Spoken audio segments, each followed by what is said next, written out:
Azərbaycan Respublikasının Prezidenti İlham Əliyev avqustun 18-də Böyük Britaniya və Şimali İrlandiya Birləşmiş Krallığının ölkəmizdə yeni təyin olunmuş Fövqəladə və Səlahiyyətli səfiri Duncan Normanı qəbul edib. Səfir etimadnaməsini Prezident İlham Əliyevə təqdim etdi.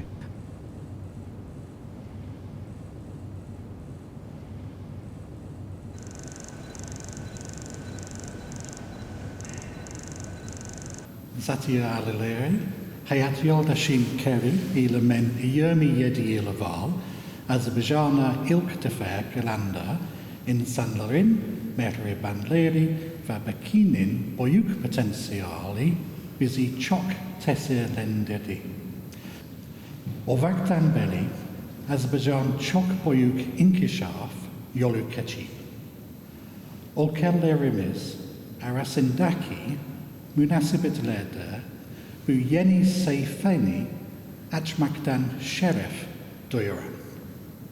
Ölkələrimiz arasında yeni strateji tərəfdaşlıq üzərində işin davam etdiyini deyən Duncan Norman, bunun ortaq prioritetlərimiz üzrə daha dərin əməkdaşlıq, təhlükəsizliyin gücləndirilməsi və innovasiyalar vasitəsilə nailiyyətlərimizi daha da inkişaf etdirəcəyini vurğuladı. Səfir bərpa olunan enerji, müdafiə, aviasiya istiqamətlərində ölkəmizlə dinamik tərəfdaşlıq qurmaq istədiklərini bildirdi, təhsil sahəsində əlaqələri qeyd etdi və gənclər arasında körpülərin gücləndiyini dedi. O, Prezident İlham Əliyevin Azərbaycanla Ermənistan arasında sülhün qurulması istiqamətində səylərinin Böyük Britaniya hökuməti tərəfindən təqdir edildiyini və bu irəliləyişin dəstəkləndiyini dedi. Duncan Norman eyni zamanda ölkəsinin Azərbaycanın mina təmizləmə səylərini dəstəkləyən ilk beynəlxalq tərəfdaş olduğunu xatırladı. Dövlətimizin başçısı səfirə Bakıda xoş vaxt keçirməyi arzuladı, onun Azərbaycan dilində danışmasını yüksək qiymətləndirdi. Prezident İlham Əliyev gündəliyimizlə bağlı məsələlərin yalnız iki tərəfli müstəvidə deyil, regional inkişaf və əməkdaşlıq baxımından da böyük əhəmiyyət kəsb etdiyini dedi.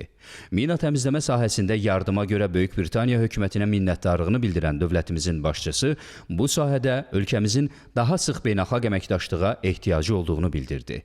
30 il əvvəl Azərbaycan Böyük Britaniya əməkdaşlığının məhz enerji sahəsində başladığını xatırladan Prezident İlham Əliyev hazırda bərpa olunan enerji istiqamətində tərəfdaşlıq üçün böyük potensialın olduğunu bildirdi. Bu xüsusda ki, ölkəmizdə ilk günəş elektrik stansiyasının BP tərəfindən tikildiyini qeyd etdi. Dövlətimizin başçısı müstəqilliyimizin 35 ilinin bir ilini sülh şəraitində yaşadığımızı deyərək, bunun region üçün böyük bir dəyişiklik olduğunu vurğuladı. Prezident İlham Əliyev qeyd etdi ki, regionda vəziyyəti nəzərə alaraq təhlükəsizlik bizim gündəliyimizdə prioritet olmağa davam eləyəcək. Ölkəmizdə müsbət investisiya mühitinin yaradıldığını deyən dövlətimizin başçısı Azərbaycan və Britaniya şirkətləri tərəfindən böyük qarşılıqlı marağın olduğunu vurğuladı. Prezident İlham Əliyev səfirə fəaliyyətində uğurlar arzuladı.